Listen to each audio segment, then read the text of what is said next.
Rajkot marketing yard દ્વારા શાકભાજીના કચરાને વેસ્ટમાંથી બેસ્ટ બનાવવાનો નિર્ણય કરવામાં આવ્યો।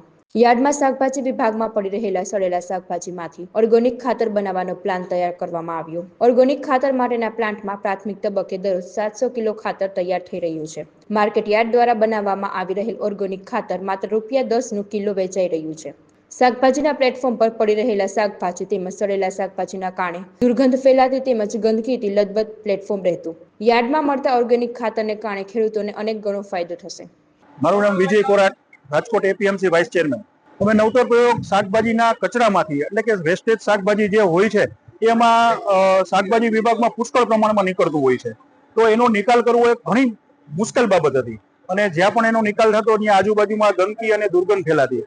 તો એના અનુસંધાને અમે બધા ડિરેક્ટરોએ વિચાર વિમર્શ કરી અને એક પ્લાન અમલમાં મૂક્યો કે વેસ્ટમાંથી બેસ્ટ કેવી રીતના બને। તો અમને જાણવા મળ્યું કે વડોદરા એપીએમસીમાં આ જ રીતના એક પ્લાન કાર્યરત છે। તો અમે ત્યાંની વિઝિટ કરી, એ પ્લાન જોયો અને પછી બધાએ મળીને નક્કી કર્યું કે આપણે પણ આ ટાઈપનો એક પ્લાન નાખીએ તો શાકભાજીના નિકાલનો પણ પ્રશ્ન હલ થઈ જાય અને ખેડૂતોને સસ્તા ભાવે ઓર્ગેનિક ખાતર મળે।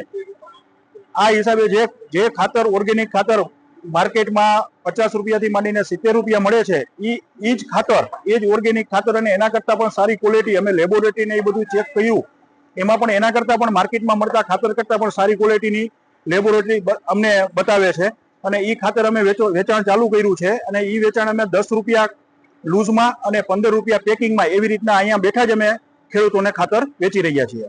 આ તમે જે શેડ જોઈ રહ્યા છો એ શેડ અમે પહેલેથી જ મોટો બનાવ્યો છે અને અમને એવો ભરોસો છે કે આ ખાતર ધીમે ધીમે ખેડૂતો વાપરતા થશે એટલે આની ડિમાન્ડ વધવાની જ છે। આ ડિમાન્ડ વધશે એટલે જે અત્યારે મશીન કાર્યરત છે એની જગ્યાએ એની બાજુમાં જ અમે બીજું મશીન મૂકી આ સંપૂર્ણ પ્લાન્ટ હજી અમારી આમાં કેપેસિટી હજી વધારવાની, અમારી આ શેડ હજી પ્રમાણે બનાવ્યો છે, કેપેસિટી 2 ગણી કે 3 ગણી કરવી હોય તો અમે આમાં કરી શકીએ એમ છીએ।